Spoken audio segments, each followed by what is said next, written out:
comprar pão para alimentar toda essa gente? 6.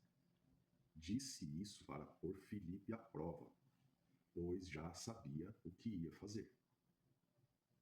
Filipe respondeu: mesmo que trabalhássemos vários meses, não teríamos dinheiro suficiente para dar alimento a todos.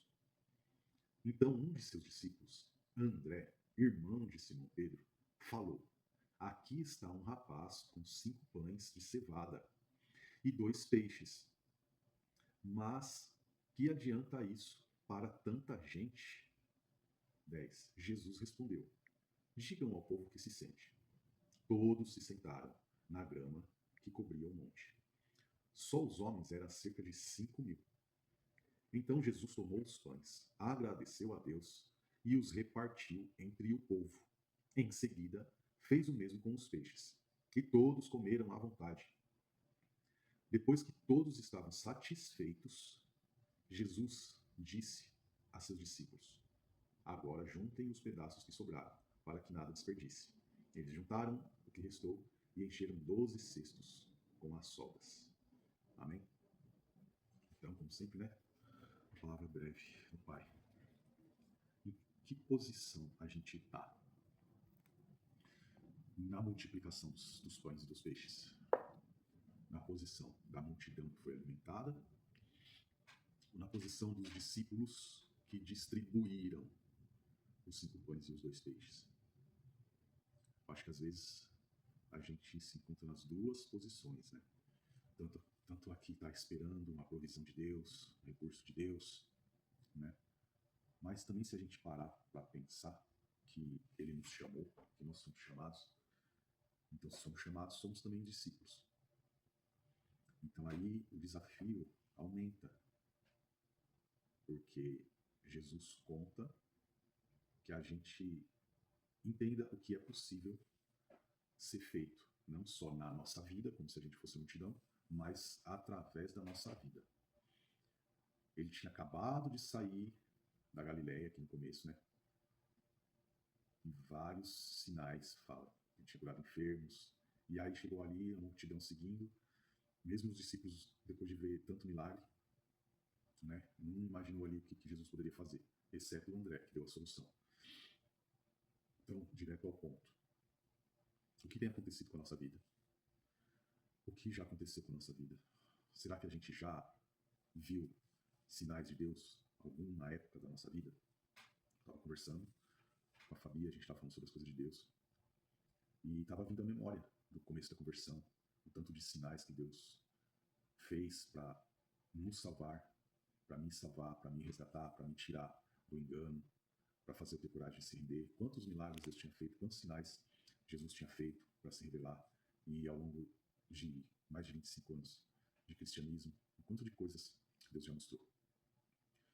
E na hora que a gente se vê em aperto, sempre aquele desafio, né? Às vezes de novo perdi um serviço, ou de novo vem tal conta para pagar inesperada, ou de novo tal caso na justiça, ou de novo tal coisa familiar. E nessas horas, né? Será que a gente esquece de tudo? Deus está querendo que a gente lembre uma coisa com essa passagem, 5 pães e 2 peixes. Ele nunca precisou de que a gente tenha o recurso suficiente, tanto para que a gente viva, quanto para que a gente responda ao chamado dele na nossa vida. E sim, nós temos um chamado de Deus na nossa vida. Pode não ser um ministério, pode não ser um algo de manifestações espirituais, pode não ser um algo de ministrar a palavra, pode não ser participar de algum CNPJ, alguma comunidade, pode não ser nada disso, mas pode ser sermos discípulos dentro da nossa casa, pode ser sermos discípulos na vida da nossa esposa, na vida do nosso marido, pode ser sermos discípulos na vida dos nossos filhos, na vida dos nossos irmãos, sermos discípulos na vida dos nossos pais. Ah, Péricles, mas eu não sei, eu não sei o que fazer. Eu tenho minha família, eu tenho minha casa, eu não sei o que fazer, eu não tenho tanto entendimento, eu não tenho tanta sabedoria. É isso que Deus precisa. Os 5 pães e os 2 peixes. Deus está pedindo o que a gente tem na mão. Ele não está pedindo que a gente tenha referências. Ele está pedindo que a gente entregue o que a gente tem. e confie. Está faltando serviço, está faltando recursos, está faltando entendimento, está faltando sabedoria, está faltando ânimo, está faltando gás, recurso. O que está faltando? O que acha que está faltando e deveria ter? Deveria ter mais para sustentar os filhos? Deveria ter mais para atender o esposo, a esposa? Deveria ter mais para atender a família, os pais? Deveria ter mais fé para conseguir perdoar tantas ofensas que foram feitas? Deveria ter mais paciência? Sim, e isso vai vir dele. Só entrega o pouco que você tem, os 5 pães e os 2 peixinhos. Isso basta na mão do nosso Senhor que nos ama. É só isso que Ele quer, que a gente tenha coragem de entregar o pouco que a gente tem. E na hora que a gente tiver coragem de falar, Senhor, eu me rendo, está aqui o pouco que eu tenho, e eu confio em Ti. É isso que Ele está pedindo a gente. Assim como aquela viúva, né? Lá que foi lá entregar a oferta. Então vamos entregar, porque Ele vai nos usar na vida da nossa família, aonde quer que for, Ele vai nos usar e também vai nos alimentar. Amém? É isso. Deus abençoe. Em nome de